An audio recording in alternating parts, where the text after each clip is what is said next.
मिल जाए ना ये तो बता देना।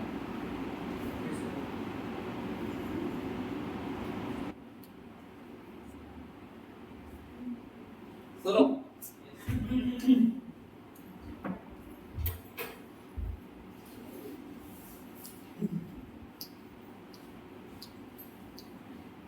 ये एक कॉलिगेटिव प्रॉपर्टी है।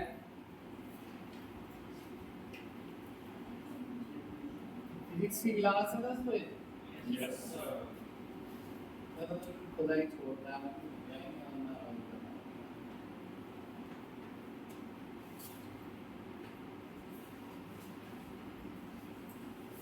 भाई अगली कॉलिगेटिव प्रॉपर्टी है जिसका नाम है डिप्रेशन इन फ्रीजिंग।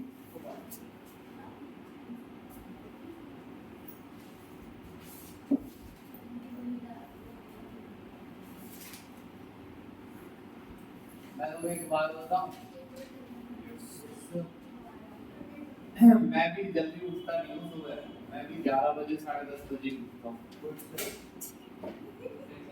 अब आज मेरे को उठना पड़ा 7:30 बजे क्योंकि मेरे को चावल भी लेके आने थे। तो मैं इस टेंशन में सोया ही नहीं था। मैं 4:30-5 बजे सोया मुश्किल से, 7:30 बजे उठ गया।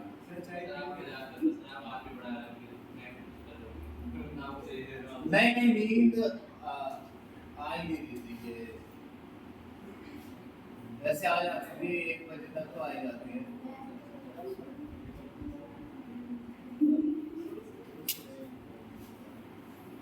सुनो मेरी बात भाई, डिप्रेशन इन फ्रीजिंग पॉइंट एक क्या है? कॉलिगेटिव प्रॉपर्टी है।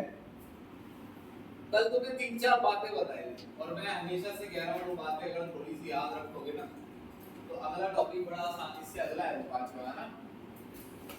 सोल्यूट कैसा होना चाहिए? नॉन वोलेटाइल, वो टूटे ना। जैसे जनरली मान लो किसी को बताना है कि सोल्यूट टूटे ना जुड़े ना, जुड़े टूटे समझ लो। Yes sir. Yes sir. टूटे ना जुड़े ना और इतनी अमाउंट में नहीं लेना है कि वो इतने क्लोज आ जाए पार्टिकल के आपस में जुड़ जाए। कंसंट्रेशन लो। अगर सोल्यूट टूटता है या जुड़ता है तो सीधा याद रखो इससे मोलर मास गलत है। इक्वेशन से क्या निकाला जाएगा? मोलर मास, और वो क्या आएगा? गलत। कैसे गलत आएगा बस इतना रह गया है, और वही स्टार्ट होते ही मुझे बता रहा है। समझिए मेरी बात की नहीं? मोलर मास निकालते हैं इस इक्वेशन से, तो याद ही होगा। पता है डिप्रेशन इन फ्रीजिंग पॉइंट कुछ भी नहीं है, बहुत छोटा टॉपिक है। इवन कुछ बातें इसकी ओरली बोल दो तो ये टॉपिक खत्म है, लेकिन इसमें एक दिक्कत है। फ्रीजिंग पॉइंट की डेफिनेशन, और वो डेफिनेशन समझ लो, किताब में लिखी है, सबसे पहले वहीं से स्टार्ट। अच्छा, वैसे तो फ्रीजिंग पॉइंट होता है भाई कोई लिक्विड जिस टेम्परेचर पर फ्रीज होना शुरू कर दे, यही तो होता है जस्ट फ्रीजिंग पॉइंट। वो टेम्परेचर जिस पर लिक्विड क्या स्टार्ट कर दे, फ्रीज होना। जैसे सबसे अच्छा एग्जांपल है कि भाई पानी 0 डिग्री सेल्सियस पर किसमें बदलने लगता है? आइस में। यही तो है। अच्छा एक चीज सुनो, ये आइस है, थोड़ा सा जल्दी इसको खत्म करना, और ये पानी है।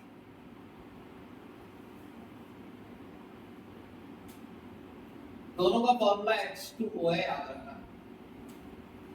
यानी दोनों का हर एक पार्टिकल एक मॉलिक्यूल है, और वो मॉलिक्यूल है H2O। यानी केमिकली ये दोनों सेम सब्सटेंस है, इनमें सिर्फ फिजिकली डिफरेंस है। पार्टिकल क्लोज है तो वो आइस है, और थोड़ा दूर है तो वो वाटर है, जस्ट इतना। दोनों चीजें H2O ही है। अच्छा, अगर मैं आइस को -5 पर ले जाऊं तो आइस फ्रीज रहती है, फिर तो ये मेल्ट नहीं होगी। थोड़ा इतना नहीं, कुछ वीडियोस हैं जिसमें मैं ये ज्यादा डिटेल में बता रहा हूँ, इतना नहीं मैं डिटेल में जाऊंगा, इसलिए थोड़ा सुन के ही काम चला है। आइस का फ्रीजिंग पॉइंट -5 है। मैं आइस को पिघलाना चाहता हूँ, इमेजिन करो, टेम्परेचर दूंगा तो -4 कर दिया मैंने, फिर -3, फिर -2, फिर -1, फिर मैं आइस को कितने पर ले आया? 0। क्या आइस मेल्ट होगी ये बताइए? तो मैं आइस को मेल्ट पर लिया है, वो 0 पर लिया है, -5 लिखा रहने दो, -5 से मैं इसे कहाँ ले आया हूँ? 0 पर। मान लो मैं 0 पर लाकर इसे रख दूं, इस तरह से रख दूं कि ये बाहर के एनवायरनमेंट से भी फिर हीट ना ले पाए। मेरी मर्जी है, फिर मैं भगवान हूँ कि भाई 0 पर मैं लाके रखूंगा तो आइस किस पर रहेगी? 0 पर। आप कहेंगे कि वो बाहर से हीट ले लेगी, सर हमने तो ऐसा देखा। वो तब होता है जब आइस तब पिघलती है जब वो बाहर से हीट ले ले। मैं कह रहा हूँ वो नहीं ले पाएगी। 0 पर रखूंगा तो किस पर रहेगी? 0 पर, मेरे कंट्रोल में है सब, तो फिर आइस मेल्ट नहीं होगी। यानी 0 पर लाकर आप आइस को जिंदगी भर रख सकते हैं, अपने बच्चों के बच्चों तक को वो आइस दे सकते हैं। अगर वो कितने पर है? 0, मगर वो पिघलेगी नहीं। समझ रहे हो? मान लो पानी कितने पर है? 5 डिग्री। कितने पर? 5। कोई तरीका है जिससे आइस को 5 डिग्री पर पहुंचाया जा सके? नहीं, कोई तरीका नहीं। जब तक आपका एटमॉस्फेयर का प्रेशर 1 रेडियन है, यानी जब तक आप अप्रोक्सीमेटली अर्थ पर है, तो आप 0 से आगे उसका टेम्परेचर आइस का बढ़ा ही नहीं सकते। समझ लो मेरी बात। अगर मैं पानी मेरा 5 पर है, अब दोबारा ये दूसरी स्टोरी है, पानी कितने डिग्री पर है? 5 पर। 5 से मैं उसे जमाना चाहता हूँ, कितने पर लेकर आऊँ? 4, 3, 2, 1 और फिर 0। पानी भी कितने डिग्री पर आ गए? 0 पर। 5 डिग्री सेल्सियस से इसे खींच कर ले आया हूं मैं 0 पर। 0 पर दोनों रखे हुए हैं। पानी कभी जलेगा नहीं और आइस कभी पिघलेगी नहीं। 0 ही एक ऐसा टेम्परेचर है जिस पर ये दोनों एडजस्ट कर सकते हैं। समझे मेरी बात? ये बात समझ लो, वरना बहुत वीडियो देखनी पड़ सकती है, बहुत मशक्कत करनी पड़ सकती है, कहीं इस तरीके से नहीं लिखा होगा। सर जो 0 डिग्री पे जो वाटर है वो जमेगा नहीं जमेगा। तो फिर 4 या 5 पे हो सकता है। बताता हूँ, नहीं जमेगा। अगर आपने कहां पर लेकर आए उसे? 0 पर। समझ में आई मेरी बात? 0 पर आइस पिघलती है और 0 पर पानी जमता है, दोनों चीजें तो नहीं हो सकती ना, तो आपके समझने में कुछ गलती है। हम कह रहे हैं 0 पर आइस पिघल भी जाती है और 0 पर पानी बन भी जाता है, पानी आइस में भी बदलता है, तो आपके समझने में कुछ दिक्कत है। दिक्कत ये है बहुत छोटी कि अगर आपके पास 1 मोल आइस है, अब आप इस चक्कर में ना पड़िएगा 1 मोल कितना होता है, अगर आपको नहीं पता है। समझे मेरी बात? अगर आपके पास 1 मोल आइस है तो 0 पर लाने के बाद आपको उसे हीट करना पड़ेगा। पहले जब आप आइस को हीट करते थे, जब आइस माइनस में थी, तो हीट करने से आइस का सिर्फ टेम्परेचर बदलता था, लेकिन 0 पर लाकर अगर आइस को हीट करोगे तो टेम्परेचर नहीं बदलेगा, आइस क्या हो जाएगी? मेल्ट। तो टेम्परेचर कितनी हीट दूं मैं आइस को? 6 किलो जूल पर मोल। फिर भी टेम्परेचर कितना रहेगा? 0 ही रहेगा। 0 से कितना? 0। सिर्फ चेंज क्या आएगा? आइस किसमें बदलेगी? वाटर में। कभी भी हमेशा टेम्परेचर, हमेशा हीट टेम्परेचर चेंज नहीं करती। ऐसा नहीं होता कि हमेशा आप हीट देंगे तो क्या चेंज होगा? टेम्परेचर। मेल्टिंग पॉइंट या फ्रीजिंग पॉइंट वो जगह है जहां पर हीट देने या लेने से सब्सटेंस के टेम्परेचर में कोई चेंज। ठीक है, अब देखो एक बात बताओ, -10 पर आइस को हीट दूंगा तो क्या होगा? हाँ, कुछ नहीं होगा, एक टुकड़ा भी आइस का वाटर में नहीं बदलेगा, सिर्फ क्या चेंज होगा? 0 पर क्या दूंगा? हीट, तो टेम्परेचर नहीं बदलेगा, तो आइस किसमें बदल जाएगी? वाटर में। तो अब आप ये कहेंगे कि अच्छा सर ठीक है, मैंने आइस का टुकड़ा लिया और सर मैंने भगोने में रखा और मैंने उसको जला दिया सर, तो क्या आइस गर्म नहीं होगी? नहीं होगी। पानी गर्म हो सकता है, जो पिघल चुका है पानी वो गर्म हो सकता है, गर्म बर्फ देखिएगा नहीं ना, तो वो गर्म नहीं होगी। समझ में आई मेरी बात? वही आइस पानी को 0 पर पहले लाइए। अब 0 पर पानी खड़ा है, पानी कह रहा है हाँ जी सर मैं 0 पर हूं, तो पानी में से अब हीट निकालिए, तो वो क्या होगा? फ्रीज, मगर अब टेम्परेचर चेंज। वैसे अगर 5 डिग्री पर आप ये काम करते तो टेम्परेचर घटता, और 0 पर ये काम करोगे तो टेम्परेचर नहीं घटेगा, यानी पानी 0 से नीचे अपना टेम्परेचर नहीं कर पाएगा। उससे पहले वो किसमें बदल जाएगा? आइस में। पहले वो आइस में बदलेगा, फिर उसका टेम्परेचर डिग्री। समझे मेरी बात? Yes. -6 kilo joule. तो मुझे आपसे बस कुछ बातें पूछनी है। पहले ये बताइए कि सिर्फ 0 डिग्री ही वो टेम्परेचर है जिस पर ये दोनों एक साथ रह सकते हैं Yes. या नहीं? क्या 5 पर रह सकते हैं दोनों? नहीं। 5 पर कौन नहीं रह सकता? Minus. समझ लो ना, उससे पहले ही वो पानी में बदल चुकी होगी। Yes. माइनस पे पानी नहीं जा सकता। यानी किसी लिक्विड का जो फ्रीजिंग पॉइंट है वही उसके सॉलिड का क्या होता है? Melting point. पानी का ये फ्रीजिंग पॉइंट है 0, और आइस का ये Melting. मेल्टिंग पॉइंट है, और वही वो टेम्परेचर होता है। मान लो एक सब्सटेंस है C, उसका फ्रीजिंग पॉइंट है 25, तो मेल्टिंग पॉइंट भी 25 ही है। 25 पर ही उसका सॉलिड और उसका लिक्विड दोनों एक साथ रह सकते हैं। समझ रहे हो मेरी बात? Yes. तो मैं ये डेफिनेशन बोलता हूँ, दोनों का टेम्परेचर सेम है इस समय या नहीं? Yes. और इसी टेम्परेचर पर ये दोनों सेम टेम्परेचर पर आ सकते हैं।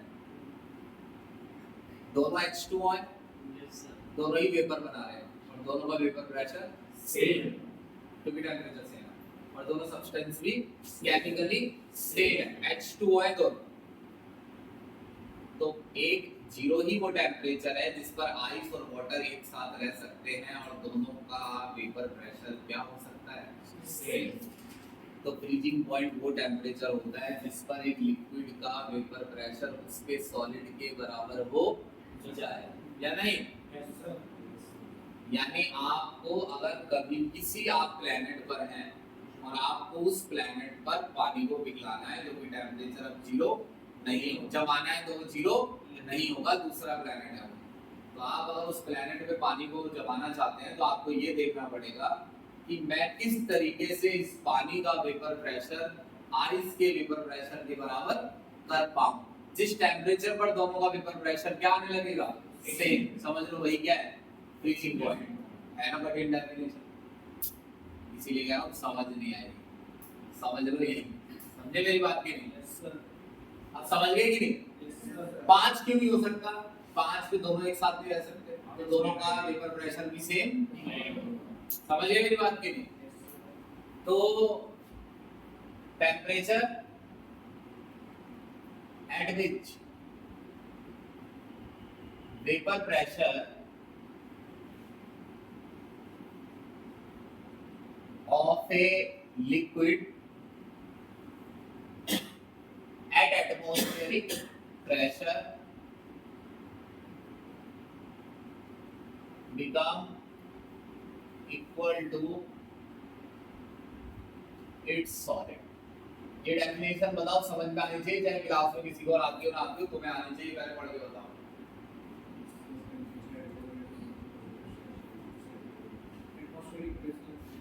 एटमॉस्फेरिक प्रेशर यानी अर्थ पर है ये सारी चीजें। समझे मेरी बात? अब देखो, हम साइंस साइड के स्टूडेंट हैं, लेकिन देखो छोटी छोटी बेसिक आइडिया में भी हमें दिक्कत है सॉलिड से लिक्विड। यानी हम ये देखिए कि अगर आईआईटी में ऐसा ही क्वेश्चन इसी के ऊपर बना दिया जाए तो इसी में तो एक गलत कर दिया होगा। तो किसी दूसरे बुक से 100 बार कहता हूं मैं, 11 से कहता हूं, किसी दूसरे बुक से क्वेश्चन आने की कोई जरूरत नहीं है। इसी बुक में इतने क्वेश्चन बन जाएंगे कि आपको पेपर एडवांस का दे दिया जाएगा इसे। अब सुनो, अब बड़ा आसान है। अच्छा ये बताओ, अब जल्दी कर लो इसे खत्म।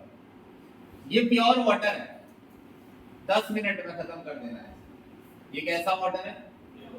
भाई इसे फ्रीज होना है, सिंपल सी बात है। ये फ्रीज हो रहा है। फ्रीज होने का मतलब पार्टिकल्स को एक दूसरे को पकड़ना है।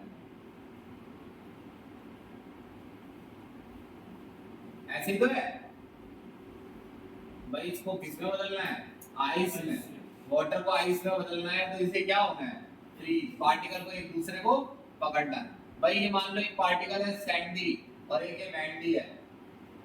भाई सैंडी मैंडी एक दूसरे को पकड़ना चाहते हैं जैसे बाकी पकड़ना चाहते हैं, समझ रहे हो? Yes, sir. तो सैंडी वैंडी और एक दूसरे को पकड़ना चाहते हैं, तो पकड़ने के लिए इनके बीच में फोर्स ऑफ अट्रैक्शन को बढ़ाना पड़ेगा। दिक्कत यह है कि सैंडी और वैंडी की स्पीड ज्यादा है। लिक्विड के पार्टिकल मूव करते हैं, लिक्विड है, लिक्विड के पार्टिकल लगातार मूव करते हैं, और सैंडी और वैंडी भी मूव कर रहे हैं और इनकी स्पीड ज्यादा होती है। इतनी स्पीड पर ये एक दूसरे को पकड़ नहीं सकते, मतलब इनमें बहुत है, और ये एक दूसरे को पकड़ना भी चाहते हैं, और इनके बीच में अट्रैक्शन भी है, मगर वो अट्रैक्शन इनफ नहीं है इतनी स्पीड पर एक दूसरे को पकड़ने के लिए और क्या बनने के लिए, सॉलिड। अगर मैं इनकी क्या कम कर दूं, स्पीड, और उसका तरीका है इनका टेम्परेचर घटाओ। टेम्परेचर घटाओगे तो इनकी स्पीड कम हो जाएगी, और स्पीड कम हो जाने से फिर ये एक दूसरे को परमानेंटली होल्ड रख सकेंगे, करीबी रख भी सकेंगे, करके होल्ड, फिर आप बाद में भी आप देखेंगे तो एक दूसरे को होल्ड ही रखेंगे, तो वो टेम्परेचर है 0। जैसे मैं ऐसे फील करता, मैंने इनसे कहा रुक जाओ तुम्हारी मदद करता हूं, ये कह रहे हैं अंकल जी 10 पर हैं, मैंने तो तुम्हारे अंकल इसे खींचकर कहां ले आए 8, फिर 5, ये कह रहे हैं अंकल जी मजा आ रहा है, स्पीड कम हो रही है, पकड़ रहे हैं एक दूसरे को, 5 से 4 3 2 1 0 पर लाने पर इन्होंने कहा अंकल जी बस बहुत बढ़िया, समझ रहे हो मेरी बात, 0 पर आने पर ये फ्रीज होने लग गए। तो वैसे जो इसका मेल्टिंग पॉइंट था वो 273 केल्विन है। 273 केल्विन को तुम एक तरीके से ऐसे लो जैसे कि आप बड़ा जोर लगाना पड़ रहा है, खींचना पड़ रहा है टेम्परेचर को, 10 से 5 5 से 4 ऐसे खींच के कहां लाना पड़ रहा है 273 पर। अच्छा एक बात बताओ, इसी में जल्दी यार यस सर आ रहा है। इसी में ही लक्षित ने जिस तरीके से कहा था रात में मैसेज में कि हाँ जी सर मेरे को तो लगा लक्षित से वही आ जाएगा,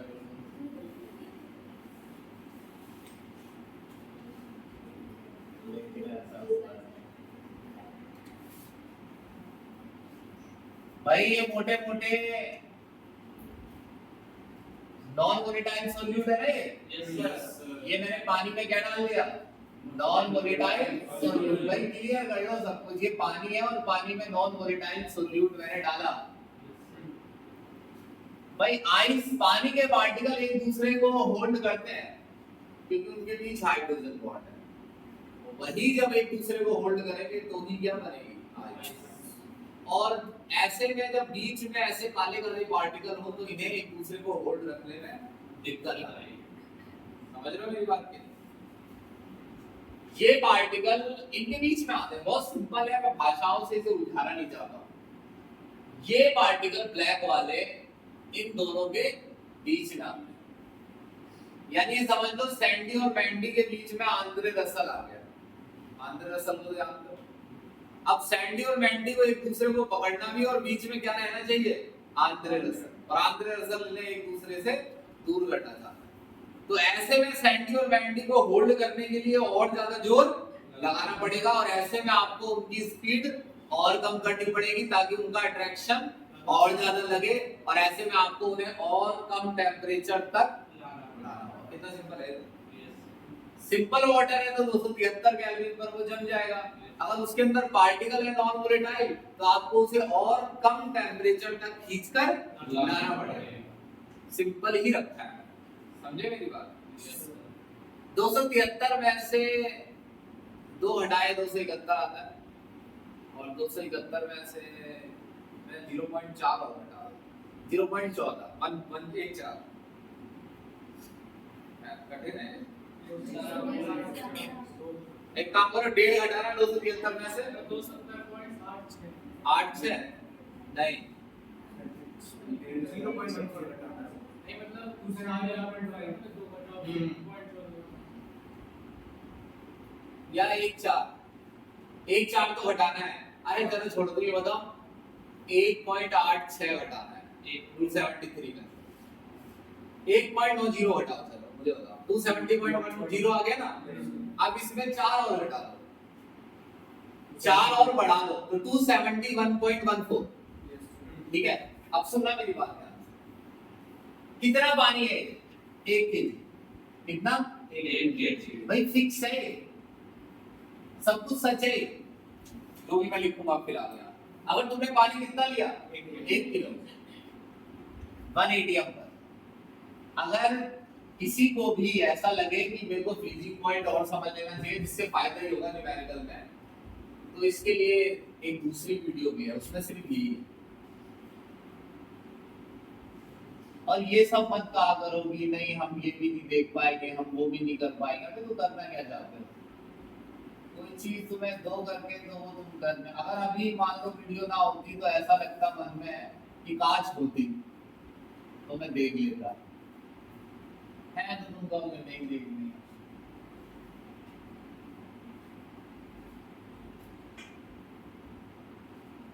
ये ऐसे कर देता हूँ, थोड़ा थोड़ा सा बना देता हूँ। अच्छा सुनो, ये लो। अच्छा ये देखो कि 1 किलो पानी में तुमने पता है कितना सोल्यूट डाला है? 1 मोल। 1 मोल क्या डाला है? Non volatile solute. पूछो कौन सा? कोई सा भी, इससे कोई फर्क नहीं पड़ता, कोई फायदा नहीं नाम है ना। सभी एक ही जैसा काम करेंगे या नहीं? 1 मोल तुमने क्या डाला है? Non volatile solute. तो अगर तुम 1 किलो पानी में 1 किलो सॉल्वेंट में कितना नॉन वोलेटाइल सोल्यूट डालोगे? 1 मोल। कौन सा?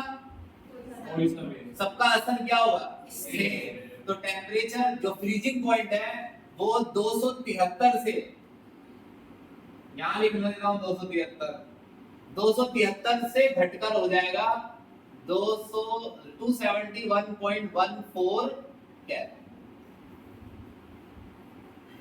घटाया बढ़ाया?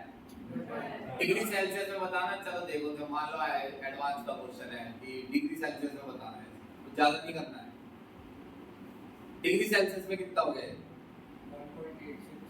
-1.86 डिग्री सेल्सियस, क्योंकि ये 0 है, ये तो 0 है, और उसमें 1.86 और कम हो गया। समझते हो डिग्री क्या है? तो -1.86 डिग्री सेल्सियस। तो तुम्हें ऐसा नहीं लग रहा ये तो बड़ा आसान सी इक्वेशन बनी? तो फ्रीजिंग पॉइंट कितना घटा? 1.86 घटा कि नहीं घटा? भाई छोटी छोटी मैथ को पकड़ा करो और समझने की कोशिश किया करो, ताकि हम भी अपना स्तर वो बना के रख सके जो एक्चुअल में रखना चाहिए। समझे मेरी बात? बहुत छोटी छोटी चीजों को नहीं कैप्चर करोगे तो उसमें होगा क्या कि मुझे और रिड्यूस करना पड़ जाएगा हर चीज को। ये 273 केल्विन है और अब ये घटकर कितना हो गया? 271.14। तो डेल्टा टीएफ कितना हो गया? -1.86 केल्विन। बिल्कुल क्लियर बताओ, डेल्टा टीएफ समझ में आ रहा है? फ्रीजिंग पॉइंट कितना घटा? माइनस में कहा है। केल्विन वाला टेंपरेचर माइनस में होता ही है ना। केल्विन की तो वैल्यू 0 होती है लास्ट, डिग्री सेल्सियस होता है माइनस। स्टेट ऑफ मैटर में चार्ल्स लॉ है, उसमें इक्वेशन में लिखा होता है कि भाई टेम्परेचर जो केल्विन डिग्री सेल्सियस वाला है वो -273 से नीचे नहीं हो सकता। -273 को ही क्या मान लो? 0।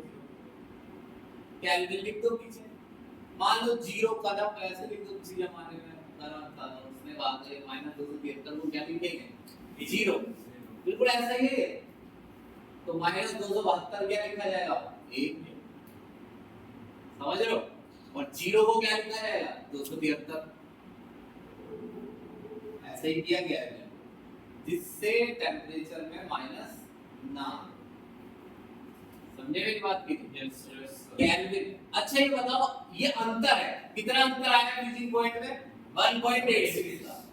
अगर यही अंतर डिग्री सेल्सियस में होता, इसमें तो कितना होता?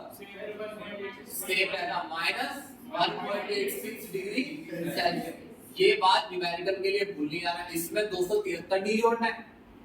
आप डिग्री सेल्सियस को केल्विन में नहीं बदल रहे, अंतर सेम आएगा। देखो कैसे, आराम से रुक जाओ, इस बारे में बात करो। मैंने बताया क्लियर है?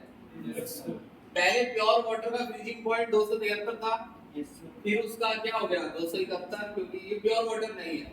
समझो पूर्णिमा, सिंबल को देखो, टीएफ देखते ही तुमको दिखना चाहिए कि टीएफ क्या है। टीएफ क्या है अगर दिख रहा है? Yes, sir. ये है सॉल्यूशन का फ्रीजिंग पॉइंट, दोनों का फर्क है 1.86। अच्छा अगर मैं इसको डिग्री में लेता तो देखते हैं क्या होता है, ये 0 होता Yes, sir. और ये माइनस 1.86, तो ये तो प्लस हो जाता है। 0 प्लस 1.86 दोबारा माइनस तो बीच में रहेगा ही, Yes, अंतर लिखना है। तो डिग्री में ये कितना है तुम बताओ कितना है? 0 degree. और ये डिग्री में कितना है? Minus तो 1.86. ये प्लस हो जाता है। Yes, sir. आंसर 1.86 नहीं आ रहा, Yes, sir. Plus हमारा sir. ये भी प्लस में। दिल्ली में तो माइनस मान लीजिए सर। भाई वो टेम्परेचर है चेंज में घटकर कितना हो गया है वो माइनस में आएगा, कि घटकर 0 से माइनस 1.86 हो गया। मगर अंतर कितने का है? प्लस 1.86 डिग्री में भी और केल्विन में, ये भूलना मत ये बात, ठीक है। अच्छा एक बात बताओ, यहीं से समझो, क्या पानी में ये बिल्कुल सचमुच की वैल्यू लिखी है, आप इसका यूज कर 1.86 केल्विन टेम्परेचर में अंतर आता है तब जब 1 किलो पानी में कितना सॉल्यूट डाला जाए? 1। दोबारा बोलना, एक दो बार ऐड चल रहा है टॉपिक, दोबारा बोलना। 1.86 का अंतर कब आता है? 1 मोल सॉल्यूट, 2 मोल डालोगे तो डबल का अंतर आएगा। समझ रहे हो मेरी बात? तो तुम्हें ऐसा नहीं लग रहा कि अगर क्वेश्चन वाटर के लिए हो तुम कहो सॉल्यूट कौन सा, सॉल्यूशन तो फर्क नहीं पड़ता। अगर क्वेश्चन किसके लिए है? वाटर के लिए, तो आगे क्या लिख लो? 1.86 केल्विन, इतने का अंतर आएगा। अगर 1 किलो में कितने मोल डालोगे? बस अब तुम्हें पता करना है 1 किलो में कितने मोल डाले हैं, उसी से इसकी क्या कर लो। अगर 1 किलो में 5 मोल डाले हैं तो 5 से क्या कर लो। अब सुनो मेरी बात, 1 किलो में 5 मोल डाले, ये तो मोलैरिटी हो गई, यानी तुम्हें कैसे ना कैसे सॉल्यूशन की क्या निकाल लेनी है, मोलैरिटी। अब देखो घर में तुम्हारे पास 1 किलो पानी है, मान लो तुमने उसमें ग्लूकोज डाला 540 ग्राम, उसके मोल निकाल लो और फिर क्या निकाल लो? मोलैरिटी, और उसकी मल्टीप्लाई कर दो 1.86 से, पता चल जाएगा फ्रीजिंग पॉइंट कितना घटा। नहीं आ रहा समझ? थोड़ी जल्दी खाऊं मैं, ऐसे समझ लो। पानी में क्या डालूं मैं? 1 किलो पानी ले लूं घर में और उसमें क्या डाल दो? 540 ग्राम, बस तुम्हें क्या निकालना है?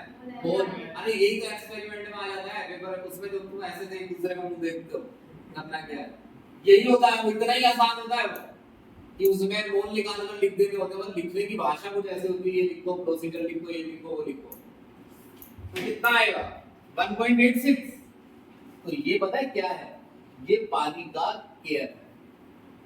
क्या है? बस पानी का केयर। क्या है ये पानी का केयर का मतलब ये पानी की फिक्स वैल्यू है कि पानी के फ्रीजिंग पॉइंट में कितना अंतर आता है जब 1 किलो पानी में कितना डाला जाए? 1 मोल। अब इसी केएफ की मल्टीप्लाई किससे करते जाओ? मोलैरिटी से, या नहीं? तो पानी के फ्रीजिंग पॉइंट में कितना अंतर आएगा ये आसानी से निकाला जा सकता है। नया समझ, यही केएफ आपको पेपर में ऐसे लिखा नजर आता है 1.86 केल्विन किलोग्राम पर मोल। इसका मतलब समझो, पर मोल का मतलब 1 मोल क्या डाला गया है? सॉल्यूट। 1 केजी का मतलब 1 केजी क्या है? सॉल्वेंट। और केल्विन का मतलब इतने, इसका मतलब इतना फ्रीजिंग पॉइंट में क्या आएगा? चेंज। अगर 1 किलो पानी में कितना सॉल्यूट डाला जाएगा? 1 मोल। अब आपने 1 किलो में कितना मोल डाला? 2 मोल। तो उसी से क्या करते जाओ? मल्टीप्लाई। नया फॉर्मूला समझ? यस सर, आ गया। ऐसे ही कल के भी था। के भी कैसे काम कर रहा था बताता हूँ। पानी का बॉइलिंग पॉइंट कितना बढ़ रहा था ना? बॉइलिंग पॉइंट 1 किलो पानी में अगर तुम 1 मोल डालोगे तो पानी का बॉइलिंग पॉइंट 0.52 बढ़ता है। बढ़ता है कितना?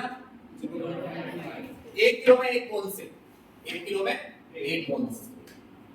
अब 2 किलो में तुम 1 किलो में 2 मोल डालोगे तो 2 से क्या कर दो। तो जो पानी का केवी है, ये तो केएफ है, केवी जो है पानी का वो 0.52 है। अब उसी 0.5 एक बार निकाल लो। तो ये जो केएफ है ये किसके, तुम बताओ मानस, ये केएफ किसके अकॉर्डिंग चेंज होगा? सॉल्वेंट, सोल्यूट के नेचर पर तो कुछ डिपेंड ही नहीं। केएफ इथेनॉल का कुछ और होगा, पानी का कुछ और है। जब भी कोई चीज किसमें डाली जाएगी? पानी में। देखो अभी तो पानी में 1 किलो में कोई सा भी सोल्यूट डाला जाए कोई फर्क तो नहीं पड़ता है ना। तो कोई भी चीज है, 1 मोल कोई भी चीज पानी में डालोगे तो फ्रीजिंग पॉइंट इतना घटेगा। अगर 1 मोल इथेनॉल में डालोगे तो फिर वैल्यू कुछ और आएगी। कौन सा सोल्यूट डालोगे इससे कोई फर्क नहीं पड़ता। हाँ ये मेरी बात समझ में। अब आप इतना भी मतलब अगर नहीं कुछ तो याद रहेगा ही, ऐसा नहीं कि बिल्कुल ही तो ऐसे ही याद रखना है। फॉर्मूला तो तुम्हें समझ में आएगा। न्यूमेरिकल करेंगे तो उस समय भी बता देंगे केएफ क्या है और कहां दिया है। ठीक है जी, चलो करो इसका कुछ एक और टॉपिक है, 20 मिनट में समझ लेना है।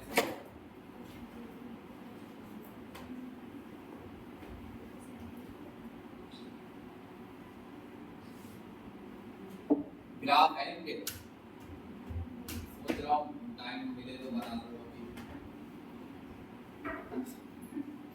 डाल दे से यस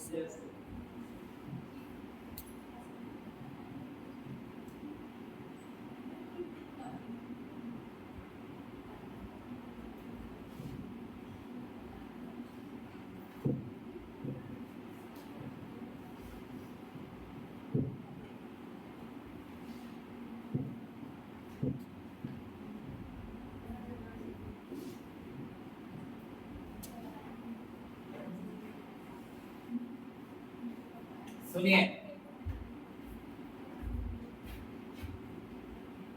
देखिए ऑस्मोटिक प्रेशर समझेंगे बड़े आराम से।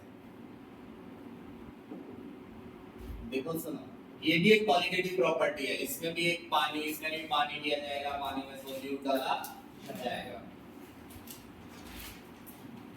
अच्छा ये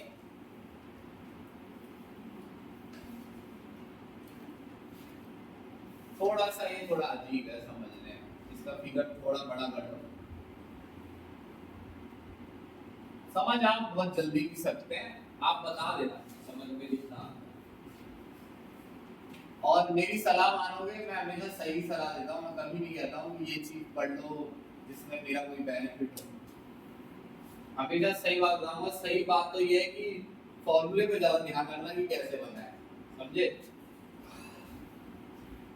ये सेमी परमिएबल मेम्ब्रेन और तुम ये जानते हो भाई, हमारा गेट भी सेमी परमिएबल है, इसमें से हाथी अंदर बाहर नहीं जा सकते। ये हमारे साइज के हिसाब से बनाया गया है।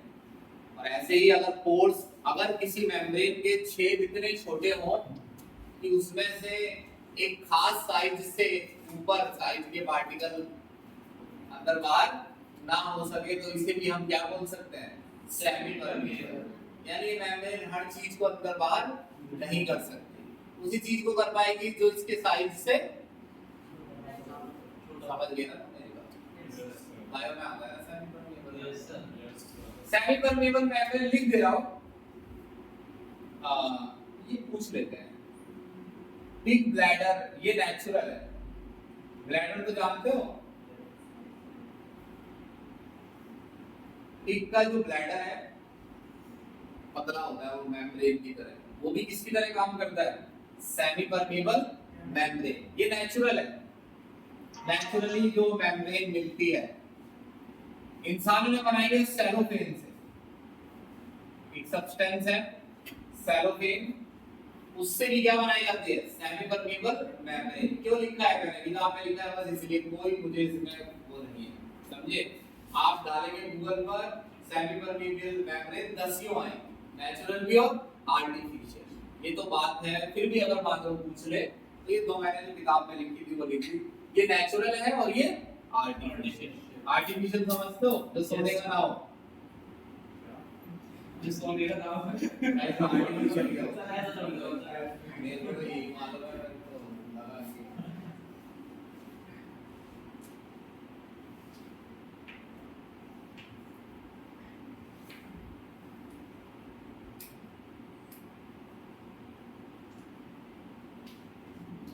हाँ सुनो, ये पानी है भाई, इसीलिए सब कुछ समझा दूं तो एक मिनट।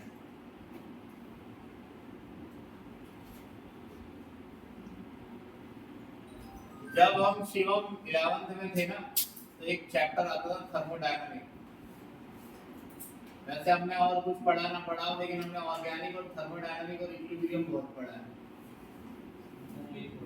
तो मैंने उसमें रिकॉर्डिंग है थर्मोडायनामिक की बहुत सारी हार्ट्स को पढ़ते गए जैसे भी, उसमें हजारों बार एक मैंने वर्ड बोला है फ्रिक्शनलेस वेटलेस यस और वो बहुत सी चीजें समझाने के काम आता है। इससे बड़ी क्लास हो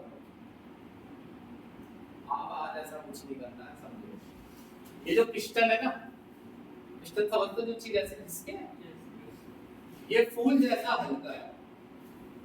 फ्रिक्शनलेस का मतलब ये होता है कि अगर मैं फूंक मारूंगा तो भी उठ जाए, ये कोई जबरदस्ती नहीं करेगा, मगर ये नहीं उठेगा क्योंकि इसमें वजन है। ये वजन फ्रिक्शनलेस है, मान लिया मैंने कोई चीज फ्रिक्शनलेस है 1 टन की है, तो मेरे फूंक से थोड़ी उठ जाएगी, तो वेटलेस भी होनी चाहिए।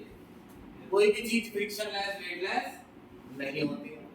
लेकिन आप अगर ये मान लें इस फिगर में कि ये जो पिस्टन लगे हैं कैसे हैं, फ्रिक्शनलेस और वेटलेस, तो आप कई बातों को समझ सकते हैं। कि आप मान लें कि पिस्टन ऐसे हिल रहे थे,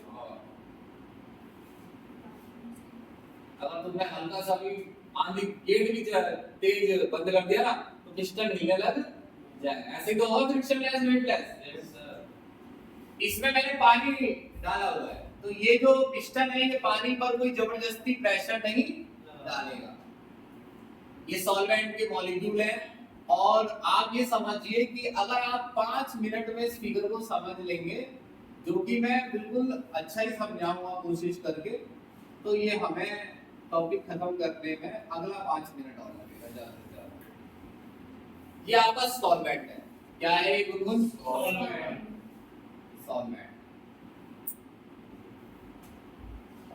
और ये भी सॉल्वेंट है। डिफ्यूजन पढ़ा है शिवम? डिफ्यूजन क्या होता है? बस कुछ ऐसे ही। Sir higher temperature to low concentration, ये माना सोल्यूट पार्टिकल है,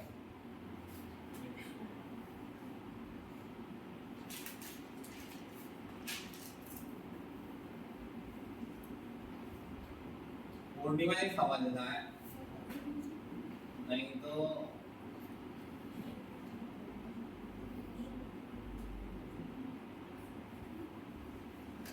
वेस्ट का गिलास होना।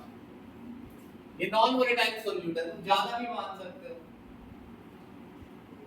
भाई गलती से ऐसा कुछ बना दिया है क्या मैंने, दूसरे ग्रह का है। ये सॉल्वेंट है, या ये कह लो कि लो कंसंट्रेशन वाला सॉल्यूशन है। पहले समझ लो इस बात को, लो कंसंट्रेशन का मतलब जीरो कंसंट्रेशन है, इसमें सॉल्यूट है ही नहीं, तो या तो ये क्या हो सॉल्वेंट, या फिर ये लो कंसंट्रेशन वाला क्या हो सॉल्यूशन। दोनों बातें याद रखना दीपिका, लो सॉल्वेंट हो या लो कंसंट्रेशन वाला सॉल्यूशन। अरे क्लास में एक भी बच्चा नहीं, मैंने कह दिया बच्चे कम है, बस कंसंट्रेशन कम है इसका मतलब सॉल्यूट कम है। कम क्या है यहाँ तो सॉल्यूट है ही नहीं, समझे मेरी बात? Yes sir. और यहाँ कंसंट्रेशन क्या है हाई।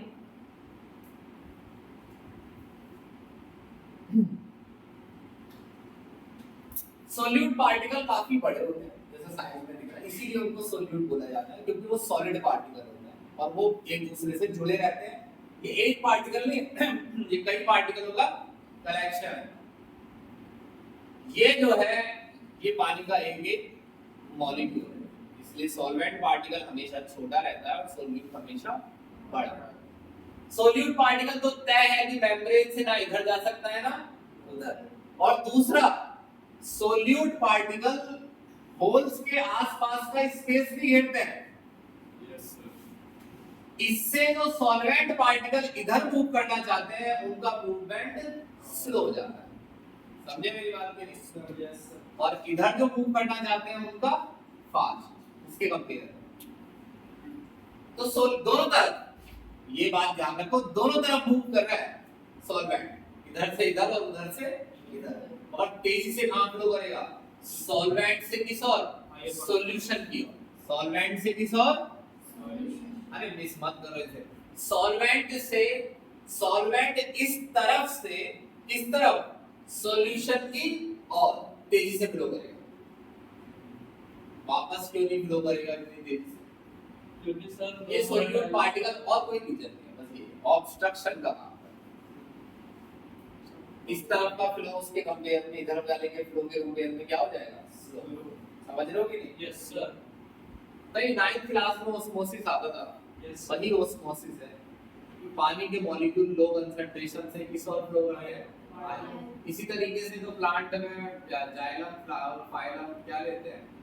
मूवमेंट करवाते हैं इसका, मटेरियल्स का। अब बताओ, अगर सॉल्वेंट अपनी लो कर, या तो ये कह लो ऑस्मोसिस, ये प्रोसेस ऑस्मोसिस है। अब ऑस्मोसिस है क्या? दो चीजें, नहीं एक मिनट रुको, दो चीजें। एक तो सॉल्वेंट का सॉल्यूशन साइड मूव करना, किस साइड मूव करना? सॉल्यूशन साइड मूव करना। पहले चेक करो इस डेफिनेशन को। ये सॉल्वेंट है, इसमें सॉल्यूट नहीं है, और सॉल्वेंट किस तरफ मूव कर रहा है? Solution side. क्या ये भी तो कह सकते हैं सॉल्यूशन में से, ये वाली देखना डेफिनेशन, सॉल्यूशन में से सॉल्वेंट का लो कंसंट्रेशन से, सॉल्यूशन में से सॉल्वेंट का लो कंसंट्रेशन से हाई कंसंट्रेशन की ओर मूव करना। अब बताओ। अच्छा एक मिनट रुको, अब ये बताओ, ये भी सॉल्यूशन है कि नहीं? बस अब ये लो कंसंट्रेशन पे है ये। अब मैं सेंटेंस बोलता हूँ, सॉल्यूशन में से सॉल्वेंट का लो कंसंट्रेशन से किस और फ्लो करना? सॉल्वेंट तो फ्लो कर रहा है, कहां से कहां? लो से। सॉल्यूशन में से, ये वाला सॉल्यूशन, सॉल्यूशन में से सॉल्वेंट का लो कंसंट्रेशन से किस और फ्लो करना? कब तक फ्लो करेगा? जब तक दोनों तरफ की कंसंट्रेशन क्या ना हो जाए? सेम। यहाँ की कंसंट्रेशन बढ़ जाएगी समय के साथ, n/v कंसंट्रेशन होता है, मोल्स डिवाइड बाय वॉल्यूम। यहाँ का वॉल्यूम घटेगा तो यहाँ की कंसंट्रेशन बढ़ेगी, और वहाँ का वॉल्यूम बढ़ेगा तो वहाँ की कंसंट्रेशन घटेगी, और दोनों कंसंट्रेशन क्या हो जाएगी? सेम। जब तक ये मूव करता है। हमें कुछ और करना है। हमें क्या करना है कि अगर ऐसा है तो एक बात बताओ कि अगर सॉल्वेंट इधर मूव कर रहा है तो पिस्टन उसे रोक थोड़ी पाएगा मूव करने से। पिस्टन कैसा है? फ्रिक्शनलेस और वेटलेस। तो पिस्टन कहां उठने लगेगा? ऊपर। और यहां से नीचे। आ रही नहीं बात समझ में? तो यहां पिस्टन को थोड़ा सा कहां कर दो? नीचे, और वहां क्या कर दो? ऊपर। अरे ये तो बहुत आसान है यार, इसके कंपेयर में। तुम बस ना आए समझ में तो बता देना मुझे। बताओ ये ऐसा फिगर हो जाएगा कि नहीं? Yes sir. अब तुम कहो ये ऊपर ही चलता रहेगा क्या सर? तो ऐसा भी नहीं है, क्योंकि वो जितना ऊपर जाएगा उतना ही वो नीचे की तरफ फोर्स भी तो लगाएगा रोकने के लिए।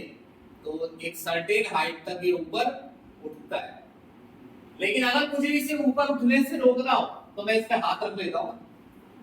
देखो ध्यान से देखो, अगर मुझे इसे ऊपर उठने से रोकना है तो मैंने इस पर हाथ रख लिया ऐसे। अब देखना फिगर को, ऐसे कर दिया मैंने। किस तरफ जोर लगाना पड़ रहा है मुझे बताओ? राइट साइड क्या लगा रहा हूं मैं? फोर्स या क्या?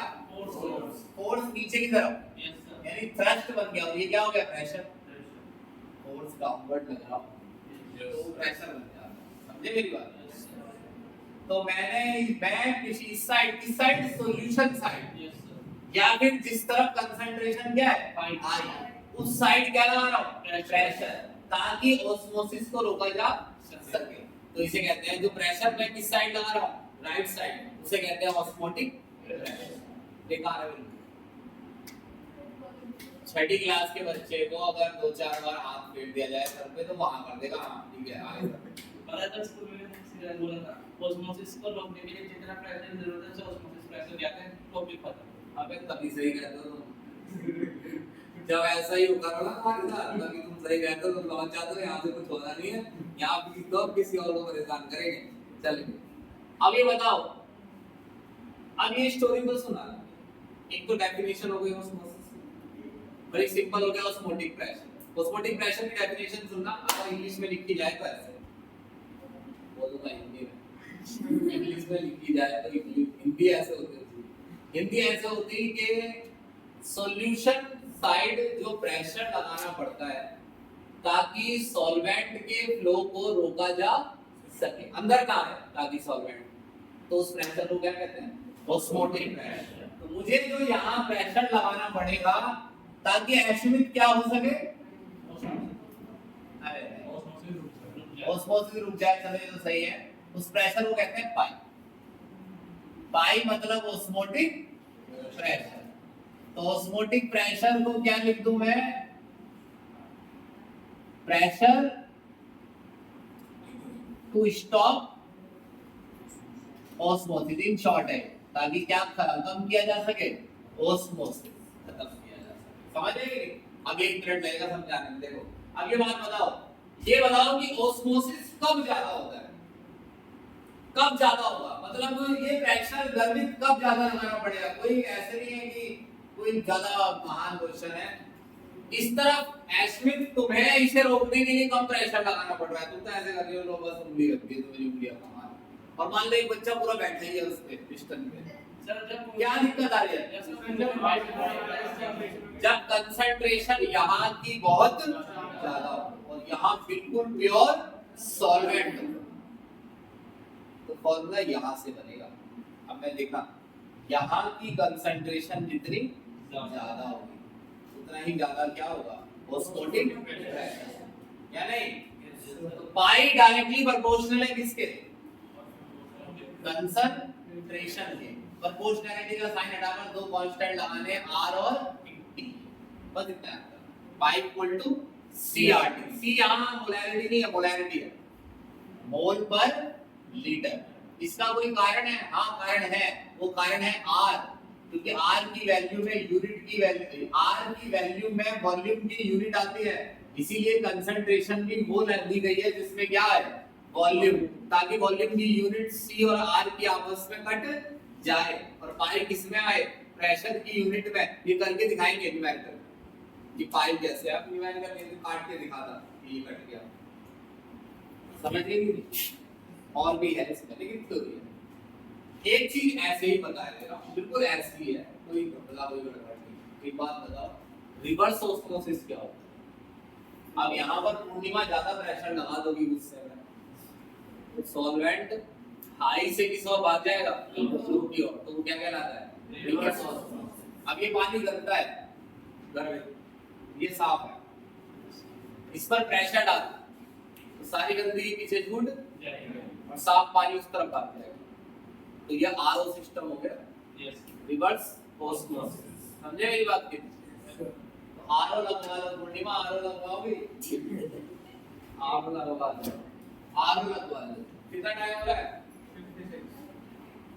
एक चीज और बताने की, रिवर्स ऑस्मोसिस समझ गए ना कि नहीं? Yes sir. यहाँ डाल देता हूँ add, reverse osmosis.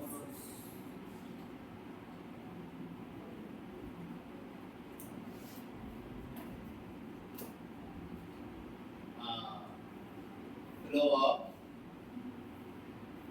solvent from high concentration to low.